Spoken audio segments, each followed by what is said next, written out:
সকলের উপস্থিতির এই শুভক্ষণে মীরা পুরো রুমে একবার চোখ বুলিয়ে নেয়। কাউকে যেন মীরা খুঁজছে। মীরা মা কোথায়? রাইসুল। রাইসুল মীরার ডাকে ছুটে এসে মীরার পাশে বসে। রাইসুল শিকদার, আমার বিশ্বাস হচ্ছে না আপু যে তুমি ফিরে এসেছো। মীরা, মা আসেনি ভাই। রাইসুল চুপ করে থাকে। মীরা, কি হলো বল, মাকে কেন আনলি না? আমার তো মাকে খুব দেখতে ইচ্ছে করছে। রাইসুল এবার মীরার কোলে মাথা ঠেকিয়ে কান্না জুড়ে দেয়। মীরা রাইসুলের মাথায় হাত ছুঁয়ে বলে, মীরা এই বোকা কাঁদিস কেন? রাইসুলের মাথা তুলে মীরাকে জড়িয়ে ধরে হাউমাউ করে কাঁদে। রাইসুল শিকদার, এইভাবে আমাদের ছেড়ে কেন চলে গিয়েছিলে আপু? কত খুঁজেছি তোমাকে জানো, অনেক মিস করেছি তোমাকে আমি।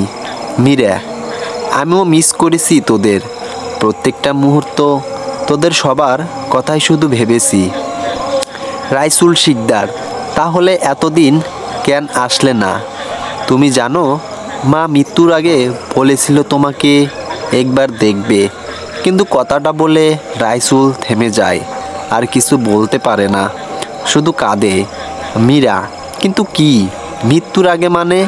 রাইসুল মীরার দিকে তাকিয়ে কাঁদতে কাঁদতে কাঁদতে বলে, রাইসুল শিকদার, মা আর আমাদের মাঝে নেই আপু।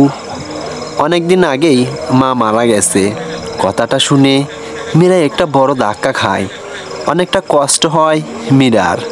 কষ্টে মীরা কাঁদে আর ভাবে সে এত অভাগী যে মায়ের মৃত্যুর আগে একটাবার মুখটা পর্যন্ত দেখতে পারল না। এমন সময় মীরার বুকের ভিতর এক অসহনীয় ব্যথা শুরু হয়। মীরা খুব জোরে কাশতে থাকে। কাশতে কাশতে মুখ থেকে খানিকটা রক্ত বেরিয়ে যায়। শাড়ির আঁচল দিয়ে মুখটা চেপে ধরে রাখে মীরা, যেন নিঃশব্দটাই বন্ধ হয়ে আসছে। সোহাগ এসে মীরাকে ধরে। মীরা সোহাগের মুখটার দিকে তাকায়, কিন্তু কিছু স্পষ্ট দেখতে পায় না। মীরার দু চোখের সামনে সব কিছু ঝাপসা আধার নেমে আসে। সোহাগ মীরাকে ঝাঁকাতে শুরু করে। সোহাগ, মির্জা, কি হয়েছে তোমার? মীরা ধুলে পড়ে যেতে লাগে। সোহাগ, মির্জা, মীরা কথা বলো, কেউ আসো? রাইসুল, মাহির প্লিজ দেখাও না। মীরা কেন এমন করছে? তখনই মীরা জ্ঞান হারিয়ে ফেলে। সোহাগ মীরার রক্তাক্ত মুখটা ধরে ঢাকে। এই মীরা, ওঠো, ওঠো বলছি, ওঠো না। রাইসুল আর মাহির এসে কিছু একটা ভেবে মীরাকে হসপিটালে নিয়ে যাওয়ার সিদ্ধান্ত নেয়। গাড়িতে সোহাগ, মির্জা, কি হয়েছে মীরার? রাইসুল আর মাহির চুপ করে আছে।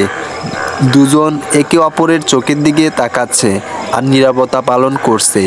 সোহাগ, মির্জা, কি হলো? তোমরা তো ডাক্তার, বলো কি হয়েছে আমার মীরার?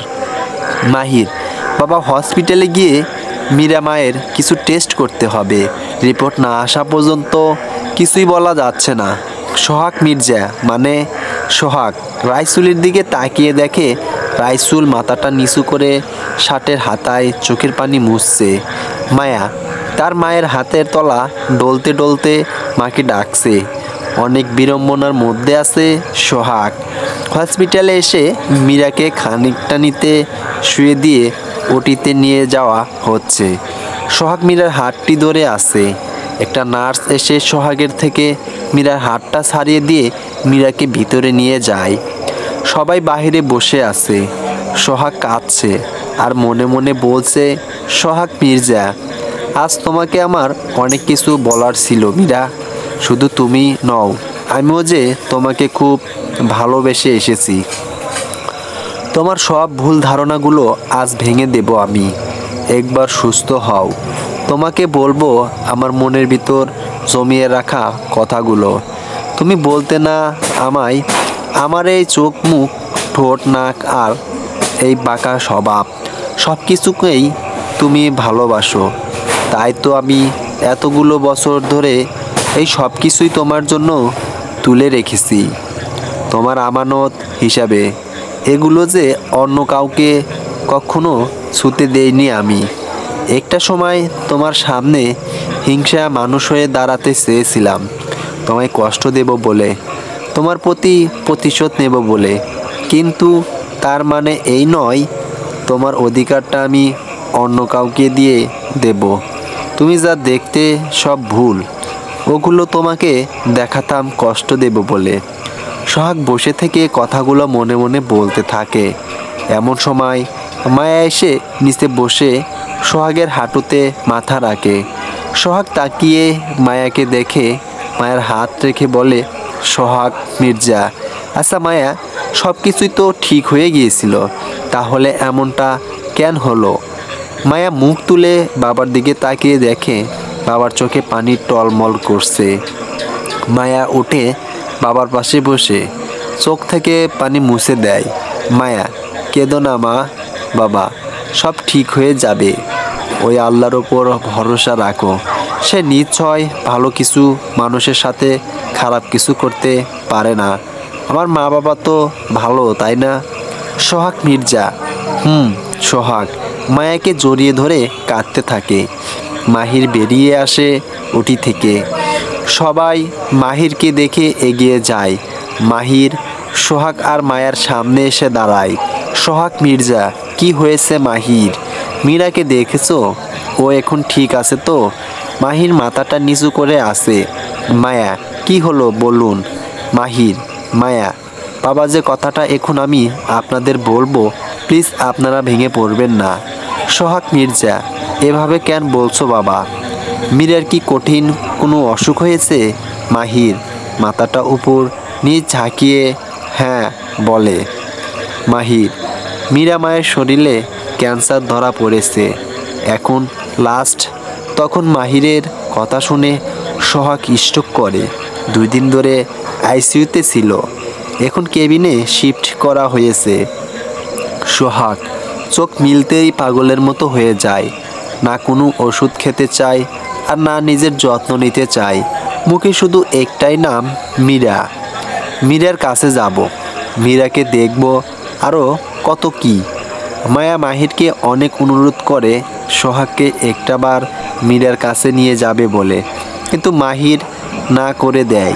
কারণ মাহির জানে এটা করলে সোহাগের অবস্থা আরও খারাপ হয়ে যেতে পারে। তাই মায়া কাউকে কিছু না বলে সোহাগকে কথা দেয় রাতে চুপি চুপি মায়ের কাছে নিয়ে যাবে। সোহাগ মায়ের কথায় অনেক খুশি হয়ে ওষুধ খেয়ে ঘুমিয়ে পড়ে। রাত 3টার সময় সোহাগ ঘুম থেকে উঠে দেখে মায়া তার মাথার কাছে ঘুমিয়ে আছে। সোহাগ উঠে বসে ফিসফিসিয়ে মায়াকে ডাকে, সোহাগ মির্জা। মায়া, এই মায়া ওঠ, আমাকে তোর মায়ের কাছে নিয়ে যাবি না? মায়া চোখ মেলে বাবার দিকে তাকায়। বাবার এমন মায়ের প্রতি ব্যাকুলতা দেখে নিজের চোখ দুখ বেয়ে অশ্রু গড়িয়ে পড়ে। সোহাগ মির্জা, কি হলো, কাঁদছিস কেন? চল তোর মায়ের কাছে। মায়া মাথা ঝাঁকিয়ে বলে, বাবাকে রেডি করে চুপি চুপি কেবিন থেকে বেরিয়ে যায়। তারপর বাবাকে নিয়ে মায়ের কাছে যাওয়া ধরে। সোহাগ মির্জা, এ কি মা, ওদিকে কেন যাচ্ছিস? মায়া কাঁদতে কাঁদতে বলে, মায়া প্লিজ বাবা গেলে চলো, নইলে কিন্তু আমি যাব না বলে দিলাম। সোহাগ আর একটাও কথা বলে না, মুখে আঙুল দিয়ে চুপটি করে দাঁড়িয়ে থাকে। তারপর মায়া সোহাগের চোখে কালো কাপড় দিয়ে বেঁধে মীরার কাছে নিয়ে যায়। সোহাগ মির্জা, আচ্ছা মায়া, মীরাকে কি বাড়িতে নিয়ে আসা হয়েছে? এত দূরে কেন আনলি আমাকে? মায়া আস্তে করে সোহাগের চোখ থেকে কালো কাপড়টা খুলে দেয়। সোহাগ চোখ মেলেই সব কিছু অন্ধকার দেখতে থাকে।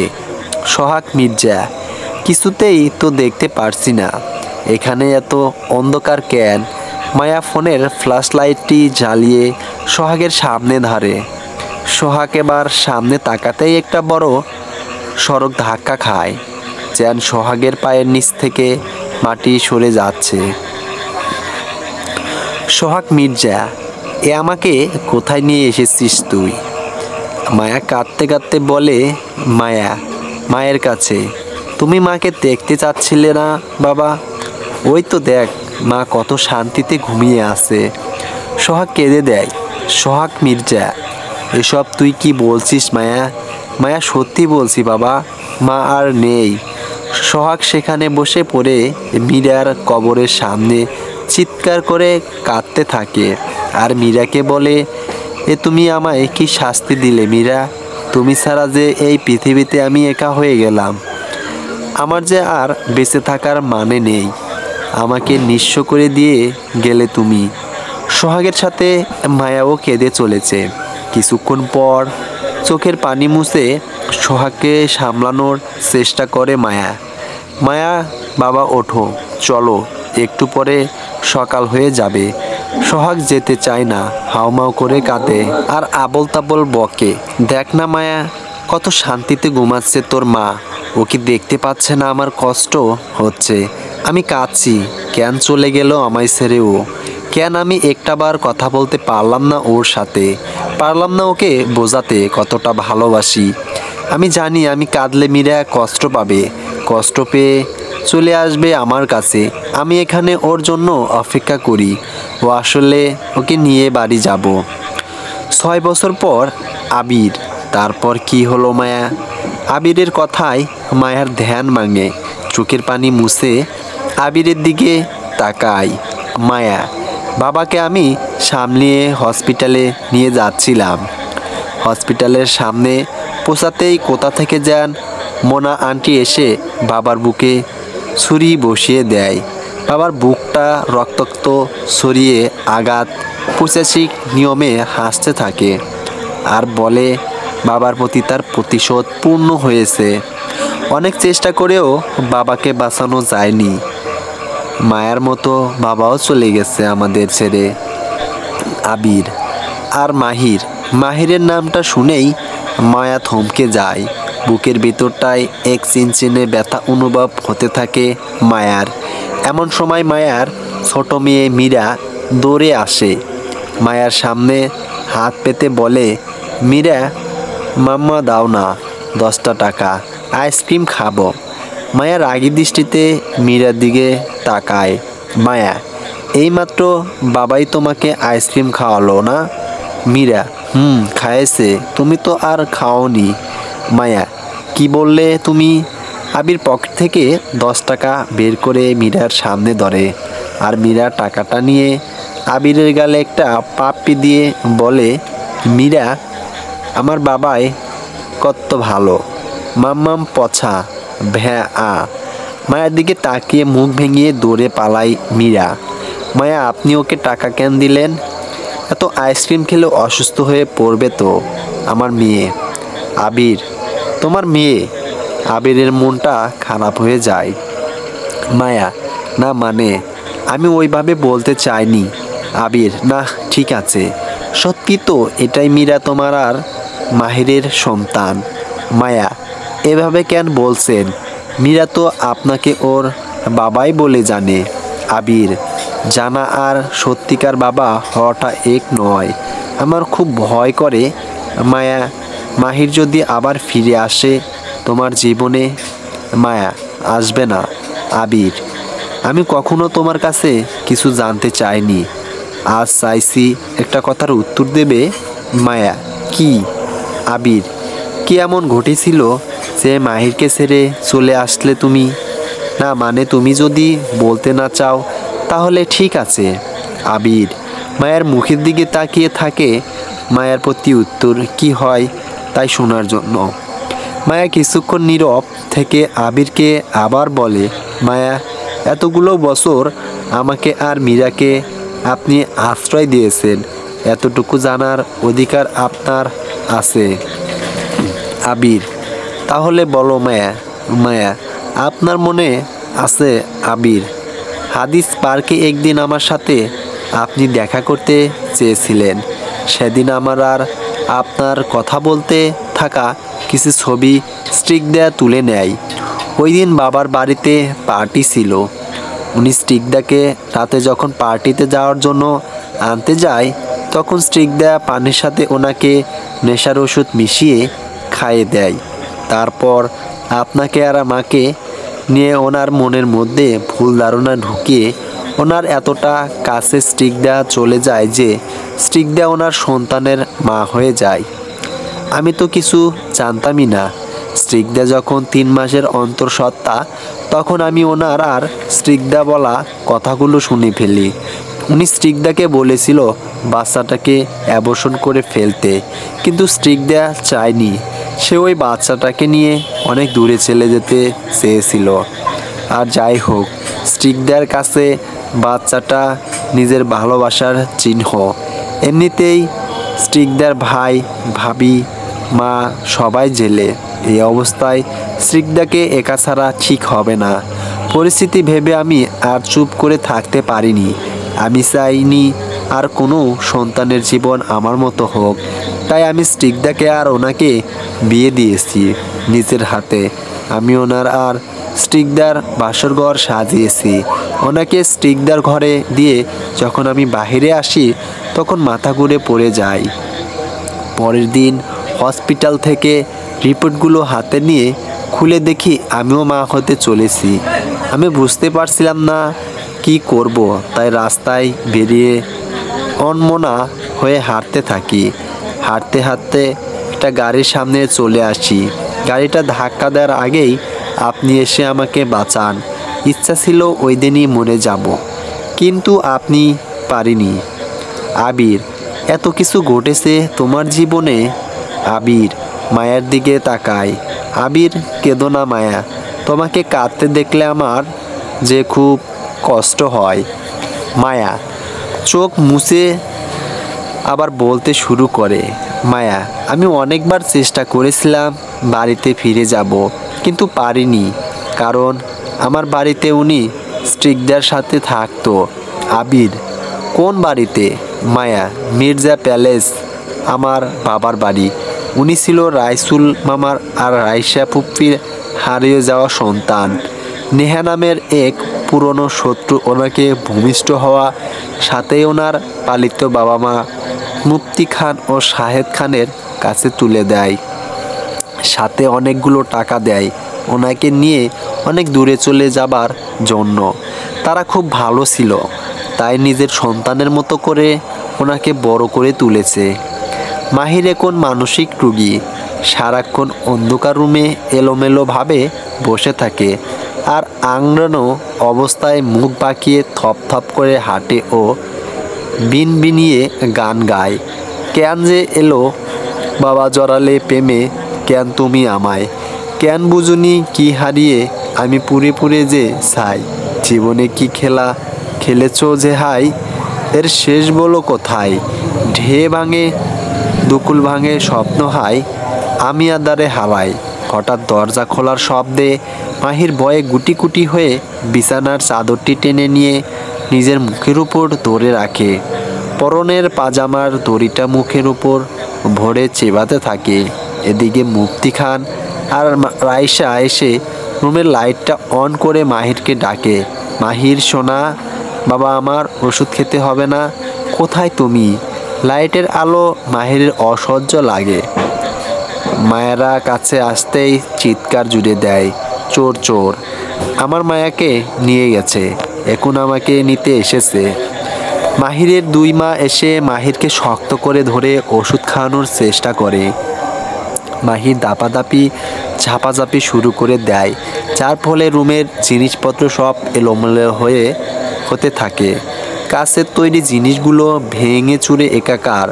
রাইসুল শব্দ শুনে রুমে এসে মাহিরের হাত পা খাটের সাথে বাঁধে। তারপর মাহিরকে একটা ইঞ্জেকশন দিয়ে চলে যায়। রাইসা আর মুফতি দুজনে মিলে কাঁদছে আর একে অপরকে শান্ত দিচ্ছে। রাইসা, কোথায় চলে গেলি তুই মায়া? মুফতি খান, ছেলেটা কি কখনো সুস্থ হবে না বোন? রাইসা, রাইসুল তো বলেছে মায়া ফিরে আসলে মাহিরের অবস্থার পরিবর্তন হতে পারে। মুফতি খান, সব ওই কান্নাগিরির জন্য হয়েছে। মায়ের জেলে যাওয়ার প্রতিশোধ পূরণ করতে মিথ্যা নাটক করে আমার বৌমাকে ছেলের থেকে আলাদা করে দিয়েছে ওই স্ট্রিকদা। রাইসা, বাদ দাও তো বোন, স্ট্রিকদা যে মাহিরকে ডিভোর্স দিয়েছে এটাই অনেক। মাহির এখন একটা ধাক্কার মধ্যে আছে। মায়াকে এইভাবে ঠকিয়েছে ভেবে সহ্য করতে পারেনি। আমাদের ধৈর্য ধরতে হবে মাহিরের জন্য। মুফতি খান, বোন আমার, বৌমা ঠিক আছে তো? না জানি এতদিন কোথায় আছে, কেমন আছে? রাইসা, ওই উপরওয়ালার উপর ভরসা রাখো, সব ঠিক হয়ে যাবে। দেখো, আমার বিশ্বাস ছিল আমার সন্তান বেঁচে আছে, তাই তো আমি এত বছর পর মাহিরকে ফিরে পেয়েছি। হসপিটাল থেকে রুষা বের হয়েছে। আজ অনেক রাত হয়ে গেছে। ড্রাইভার ছুটিতে আছে বলে নিজেই ড্রাইভ করছে। হঠাৎ জঙ্গলের রাস্তায় রুষার গাড়িটা বন্ধ হয়ে যায়, স্টার্ট হচ্ছে না। তাকে দেখে পেট্রোল শেষ। কি আর করবে, লিফটের জন্য দাঁড়িয়ে আছে। প্রায় আধা ঘন্টা পর একটা গাড়ি আসে। রুষাকে দেখেও পাত্তা না দিয়ে কিছু দূর চলে যেয়ে আবার ফিরে এসে রুষার সামনে দাঁড়ায়। রুষা খুশি হয়ে এগিয়ে গাড়ির দরজায় নক করে, বলে, একটু লিফট দেওয়া যাবে? সাথে সাথেই কয়েকজন ছেলে মাতাল অবস্থায় গাড়ি থেকে নেমে রুষাকে টেনে গাড়ির ভিতরে ফেলে দেয়।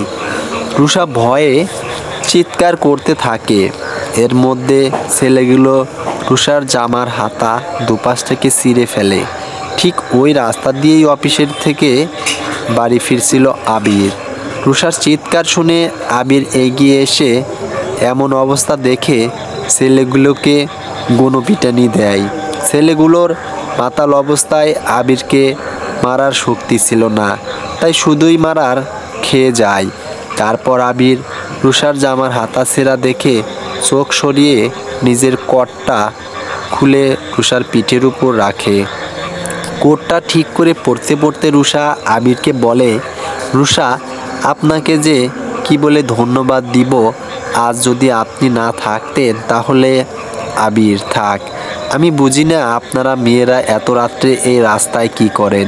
রুষা, আপনি ভুল বুঝছেন, আমি একজন ডাক্তার, আসলে ইমার্জেন্সি রুগী ছিল, তাই দেরি হয়ে গেছে। আবির, ও সরি, আমি বুঝতে পারিনি। রুষা, না, ঠিক আছে। আবির চলে যেতে লাগে। রুষা আবিরকে ডাক দেয়, রুষা শুনুন। আবির রুষার দিকে ঘুরে দাঁড়ায়। আবির, কিছু বলবেন? রুষা, আসলে আমার গাড়ির পেট্রোল শেষ হয়ে গেছে, যদি একটু লিফট দিতেন। আবির, ও শিওর, আসুন। আবির গাড়ি চালায় আর রুষা আবিরের দিকে আর চোখে লুকিয়ে লুকিয়ে তাকায়। হঠাৎ রুষার মনে একটা ভালো লাগা কাজ করে আবিরকে নিয়ে। বাড়ি থেকে কিছুটা দূরে রুষা নেমে যায়। আবির, এখানে আপনার বাসা? রুষা, না, একটু সামনে। আবির, তাহলে এখানে নামলেন কেন? রুষা, মায়ের ভয়ে, মা যদি দেখে আপনার গাড়ি থেকে আমি নেমেছি তাহলে রাতের মধ্যে আমাদের বিয়ে দিয়ে ছাড়বে। রুষার কথা শুনে আবির হেসে দেয়। রুষা, কি হাসছেন কেন? আবির, আপনার কথা শুনে। রুষা, ওকে, হাসি, হ্যাঁ, নইলে মা চিন্তা করবে। বলে রুষা চলে যায়। আর যাওয়ার সময় আবিরের গাড়ির মধ্যে নিজের ফোনটা ইচ্ছে করে ফেলে রেখে যায়, যাতে পরে যোগাযোগ রাখতে পারে। স্টিকদা তার পোষা গুন্ডাদের ফোন করছে, কিন্তু কেউ রিসিভ করছে না দেখে রাগ করে ফোনটায় আছাড় মেরে ভেঙে ফেলে দেয়। ফোনটা ছুঁড়ে মারতেই নেহার পায়ের কাছে গিয়ে পড়ে। নেহা বাসা ছেড়ে উঠে দাঁড়ায়। নেহা, এসব কি করছো? স্টিকদা রাগী লুক করে চুলগুলো এলোমেলো করে চেঁচিয়ে ওঠে। স্টিকদা, তো কি করব? সেই 3 ঘন্টা ধরে ছেলেগুলোকে ফোন করছি, কিন্তু তুলছেই না। আমার জাস্ট অসহ্য লাগছে এখন। নেহা, আহা, এত অসহ্য লাগার কি আছে? আমি তো তোমাকে আগেই বলেছিলাম ওই সোহাগ মির্জা আর তার স্ত্রীকে একেবারে মেরে ফেলো, হয়ে যেত সব প্রতিশোধ পূর্ণ। শুধু তোমার এই ছেলে মানুষই। স্টিকদা, না আন্টি, এত সহজে এই সোহাগ মির্জা আর তার স্ত্রীকে আমি মৃত্যু দেব না। তিল তিল করে একটু একটু করে যন্ত্রণা দিয়ে মারবো ওদের। ওই সোহাগ মির্জা আমার ছোট খালামুনিকে মেরেছে, নানুকে মেরেছে, ওর জন্য আমার মায়ের জেল হয়েছে, ওর মেয়ের জন্য আমার ভাইয়ের জেল হয়েছে। আর ওই মাহির, যাকে আমি ভালোবেসতে চেয়েছিলাম, সেও আমারই ভাই। ভাইয়ের বউকে জেল খাটাতে কম খাটরি পুরাইনি। ওরা আমার জীবন থেকে পুরো পরিবারটাই কেড়ে নিয়েছে। এখন আমিও ওদের সবার জীবন জ্বালিয়ে পুড়িয়ে খাক করে দেব। যেন মনে হয় বেঁচে থাকার চেয়ে মরে যাওয়া আরও ভালো ছিল। তখন নেহার ফোনটা বেজে ওঠে। নেহা ফোনটা রিসিভ করে কানের কাছে ধরে বলে, নেহা হোয়াই, এখন কোথায় আছো ওরা? ওপাশ থেকে নেহা কথাটা শুনে একটা স্বস্তির নিঃশ্বাস নিয়ে ফোনটা কাটে। স্নিগ্ধা, কি হয়েছে আন্টি?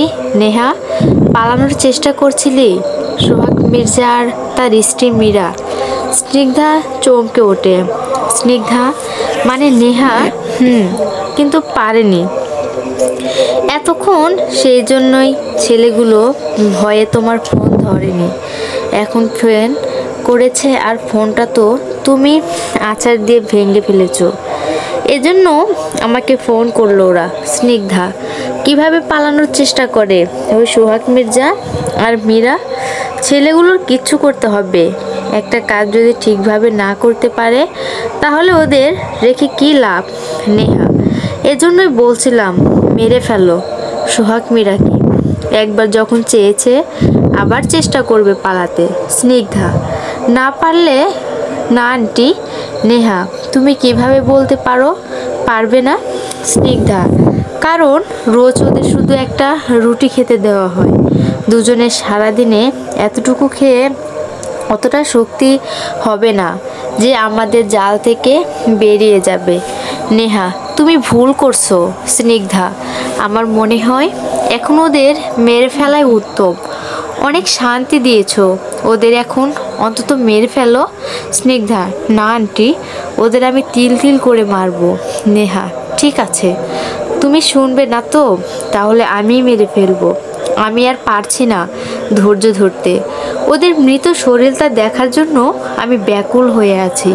স্নিগ্ধা একদম না, ওরা আমার শিকার। আপনি ওদের শাস্তি দেওয়ার কেউ না। নেহা আমি কেউ না? তুমি ভুলে যেও না স্নিগ্ধা, আমার প্ল্যানে ওরা আজ তোমার কবলে। অতীতটা ভুলে গেলে? অতীত? নিশা নামের একটি মেয়ে, হুবহু মীরার মতন দেখতে, চেহারাটা হুবহু মীরার, মুখটা বসানো। একদিন নেহার গাড়ির সামনে মেয়েটি চলে আসে।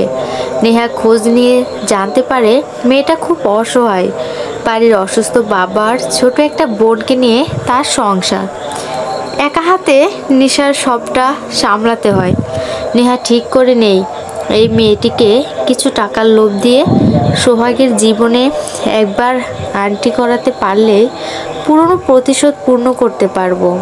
নিশাকে নেহা প্রস্তাব দেয় মীরার অভিনয় করার জন্য, কিন্তু নিশা রাজি হয় না। কিছুদিন পর নিশা নিজে থেকেই নেহার কাছে এসে মীরার অভিনয় করার জন্য প্রস্তুত হয়। কারণ ইতিমধ্যেই নিশার শরীরে ক্যান্সার ধরা পড়ে। খুব একটা বেশি দিন নিশার হাতে সময় নেই। সে যদি মারা যায় তাহলে তার বাবা বোন একেবারে নিঃস্ব হয়ে যাবে। নিশার সিদ্ধান্তে খুশি হয়ে নেহা অনেকগুলো টাকা দেয়। টাকাগুলো নেওয়ার পর থেকে নিজের চলন আচরণ মীরার মতো করার চেষ্টা করে নিশা। নেহা মীরার ব্যাপারে সব বোঝাতে থাকে নিশাকে। নিশা সব প্র্যাকটিস করার পর নিজেকে মীরা ভাবার চেষ্টা করে অভিনয়টার জন্য। বাড়ি ফেরার পথে নিশা মাথা ঘুরে রাস্তায় পড়ে যায়। হসপিটালে কিছু টেস্ট করে নেয় নিজের নাম মীরা দিয়ে। পরের দিন রিপোর্টগুলো আনতে গেলে দেখে সব কিছু নর্মাল আছে। কারণ আসল মীরার সাথে নিশার রিপোর্টগুলো বদলে যায়, যার জন্য আসল মীরা ভেবে নেয় তার ক্যান্সার হয়েছে। মীরা সোহাগের সাথে পরের দিন সকালে দেখা করতে এসে মির্জা প্যালেন্সের সামনে বসে অপেক্ষা করতে থাকে। তখন নেহা আর নিশা দুজনেই মীরার বাড়ির সামনে বসে থাকতে দেখে চমকে যায়। তাই প্ল্যান করে কৌশল মীরাকে তুলে নিয়ে চলে যায় নেহা। যাওয়ার সময় ধস্তাধস্তিতে মীরার ফোনটা পড়ে যায় সেখানে।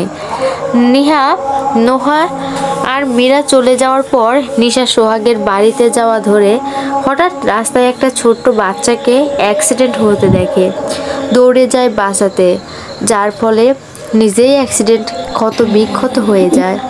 তারপরের ঘটনায় যা কিছুই হয় সব নিশার সাথে ঘটে। সবাই নিশাকে মীরা ভাবে, তবে নিশা কমায় যাওয়ার অ্যাক্টিং করেছিল। সোহাগকে দেখে মীরার হাব ভাব বোঝাতে নেহার শিখিয়ে দেওয়া অভিনয় করেছিল। আর যার কবরের কাছে মায়া সোহাগকে নিয়ে গিয়েছিল সে মীরা নয়, নিশা। অন্যদিকে যখন মোনার ছুরির আঘাতে সোহাগ মৃত্যুর মুখে চলে গিয়েছিল তখন বিদেশ থেকে আসা নামকরা ডাক্তার জাকির হোসাইন রাইসল আর মাহিরের মনের অবস্থা ভালো না দেখে ওটি থেকে দুজনকে বুঝিয়ে বের করে দিয়ে একা স্নিগ্ধা আর ডাক্তার মানহার সাথে সোহাগের চিকিৎসা করে। তারপর ডাক্তার জাকির হাসানি টাকা খেয়ে স্নিগ্ধা ও মানহার প্ল্যানে সায় দেয়, সবাইকে বলে সোহাগ মারা গেছে। তারপর সোহাগের দেহটা কফিনে ভরে পোর্ট মডেলের জন্য পাঠিয়ে দেয়। সকলে কান্না করতে থাকে আর ওদিকে সোহাগের দেহটা সরিয়ে দেওয়া হয় অন্য একটি কাটাছেঁড়া লাশের সাথে, যার চেহারা বিভ্রস্ত ছিল। ডাক্তার মানহা একবার মায়াকে খুন করার চেষ্টা করে, যার জন্য সেও এখন জেলে বর্তমান। স্নিগ্ধা কোনো অতীত ভুলিনি আমি, তবে আমি চাই না মেজো খালামুনির দেওয়া কথায় খেলাপ করতে। আমি তাকে কথা দিয়েছি সোহাগ মির্জার তার স্ত্রীকে খুন করব না। রোষার সাথে রেস্টুরেন্টে দেখা করতে যাবার কথা আবিরের।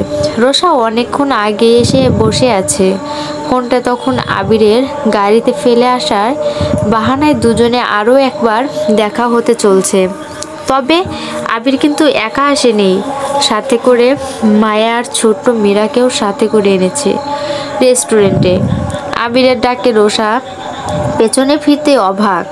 সামনে মায়া দাঁড়ানো আবিরের সাথে রোষা কি তাহলে ভুল দেখছে নাকি? সত্যি এটা মায়া?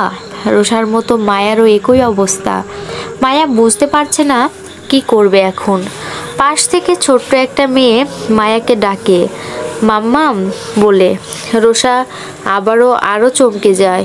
রোষা উঠে আস্তে করে মায়ের সামনে এসে দাঁড়াতেই মায়া ধমকে যায় আর ভাবে রোষা কি বলবে। মায়া কিছু বলে ওঠার আগেই রোষা মায়াকে জড়িয়ে ধরে কাঁদতে থাকে। কোথায় ছিলে এতদিন তুই?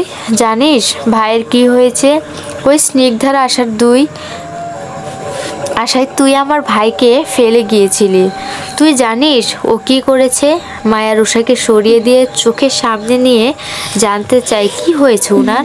রোষা কিছু বলতে যাবে তার আগে ছোট্ট মীরা বায়না করে বসে, মাম্মাম ক্ষুধা লাগছে, খাবো তো?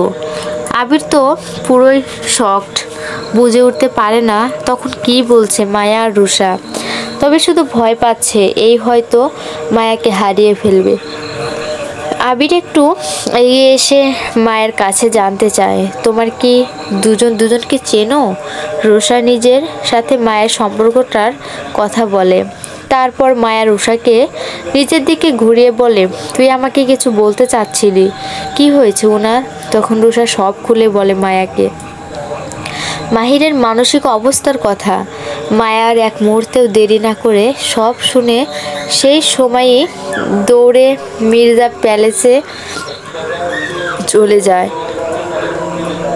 মায়া চলে যাবার পর ছোট্ট মীরা রোষার হাতের আঙ্গুল টেনে ধরে নিচে বসায়। মীরা, কে তুমি? রোষার ধ্যান এবার মীরার দিকে আসে। রোষা, তুমি কে? মীরা, আগে বলো তুমি কে? আবির মীরাকে নিয়ে টেবিলে বসায়। আবির, তোমার ক্ষুধা লেগেছে না? মীরা, বাবাই। পেটের মধ্যে চোচা দৌড়াদৌড়ি করতেছে। মীরার মুখে আবিরকে বাবার ডাকটা দেখে শুনে রোষা চমকে যায়। আবিরের দিকে এগিয়ে আসে রোষা। রোষা, আপনি বিবাহিত? আপনার সন্তান আছে? আবির রোষার দিকে তাকিয়ে রয়। মীরার সামনে কি বলবে বুঝতে পারে না। মীরা আবিরকে টেনে টেবিলে বসায়। রোষাকেও বসতে বলে। মীরা, আর আরে আন্টি বসো না, খেতে হবে তো এখন। মায়া মির্জা প্যালেসে গিয়ে চিৎকার করে সবাইকে ডাকতে থাকে, কেউ আসো। মায়ের চিৎকার শুনে সবাই ছুটে আসে। মাহির তো রুমের মধ্যে কাগজ ছিঁড়ে নৌকা বানাচ্ছিল। হঠাৎ মায়ের আওয়াজে মাহিরের বুকের ভেতরটা নাড়া দিয়ে ওঠে। মাহির দেখতে চায় কে এসেছে। রুম থেকে বেরিয়ে মাহি হেলে দুলে হেঁটে বাইরে আসে। সিঁড়ির ওপর থেকে দেখে নিচে মায়াকে সবাই ধরে কান্নাকাটি করছে। মাহির লাফিয়ে লাফিয়ে সিঁড়ি থেকে নামতে যায়, আর তাই মাঝে সিঁড়ি থেকে পা পিছলে গড়িয়ে নিচে পড়ে। মাহিরের চিৎকার শুনে সকলে তাকিয়ে এমন অবস্থা দেখে মাহিরের কাছে ছুটে আসে। সবাই মাহিরকে অনেক ডাকে। মায়াও মাহিরকে অনেকবার ঢুকতে বলে, কিন্তু কোনো সাড়া পায় না। এজন্য মাহিরকে হসপিটালে নিয়ে যাওয়া হয়। ওদিকে স্নিগ্ধার লোকেরা সোহাগকে পালিয়ে যাওয়ার চেষ্টা করার জন্য অনেক মেরেছে। সোহাগ এখন মীরার কোলে মাথা রেখে কাতরাচ্ছে। সোহাগ মির্জা, পানি পানি। মীরা দুহাত জোর করে গুন্ডাগুলোর কাছে মিনতি করছে, মীরা প্লিজ আপনারা এমন করবেন না, যা শাস্তি দেবার আমায় দিন, তবু ওনাকে একটু পানি খেতে দিন আপনারা প্লিজ। গুন্ডাগুলো মীরার কথা কানেই নিচ্ছে না। বসে বসে তাস খেলছে আর অট্টহাসিতে মেতে আছে। মীরা অনেক মিনতি করে, কিন্তু স্নিগ্ধার পোষা ছেলেগুলো শোনে না। মীরা সোহাগের মাথাটা কোলে থেকে নামিয়ে আস্তে করে ছেলেগুলোর কাছে গিয়ে বলে, প্লিজ একটু পানি দিন না ওনাকে। ছেলেগুলো এক ধাক্কায় মীরাকে ছুঁড়ে ফেলে দেয়। মীরা উঠে দাঁড়িয়ে সোহাগের দিকে তাকিয়ে দেখে সোহাগ গোংরানি টানছে। ছেলেগুলো সোহাগকে এমনভাবে মেরেছে যে সোহাগের উঠে দাঁড়ানোর শক্তি পর্যন্ত নেই। মীরার সোহাগকে দেখে কষ্টে বুকটা ফেটে যাচ্ছে। সামনে তাকিয়ে দেখে চেয়ারের উপরে একটা গান রাখা। মীরা গানটা হাতে নিয়ে ছেলেগুলোর সামনে ধরে রাখে। ছেলেগুলোকে ভয় পাইয়ে সেই সুযোগে সোহাগকে উঠিয়ে গোডাউনের বাইরে নিয়ে এসে সিটকারিটা বাইরে থেকে লাগিয়ে দেয় মীরা। মাহিরকে হসপিটালে নিয়ে যাওয়া হয়। জ্ঞান ফিরলে মাহির সবাইকে চিনতে পারে। মায়ের চোখের সামনে দেখে অনেক খুশি হয় মাহির। মাহির মায়াকে জড়িয়ে ধরে অনেক কাঁদে। মায়াও কাঁদে আর কথা দেয় কখনো ছেড়ে যাবে না, ভুল বুঝবে না, কষ্টও দিবে না।